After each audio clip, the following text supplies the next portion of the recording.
আমরা নির্বাচনের দিকে এগিয়ে যাচ্ছি বলেছেন আমির খসরু। বিএনপির স্থায়ী কমিটির সদস্য আমির খসরু মাহমুদ চৌধুরী বলেন, নিশ্চিতভাবে আমরা ফেব্রুয়ারির প্রথমার্ধে নির্বাচনের দিকে এগিয়ে যাচ্ছি। জাতি এগিয়ে যাচ্ছে, ঐক্যবদ্ধভাবেই এটা হচ্ছে।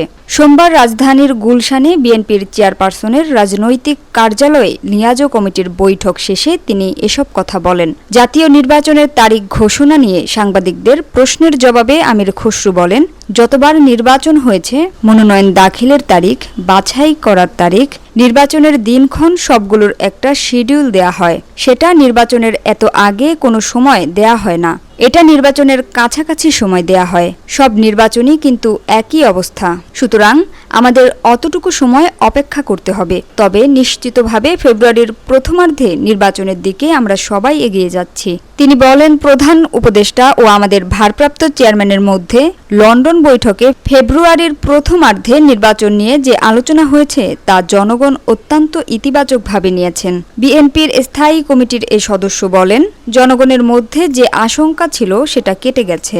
সমস্ত জাতি এখন নির্বাচনী টানেলে প্রবেশ করেছে। আমরা সবাই নির্বাচনের দিকে এগিয়ে যাচ্ছি।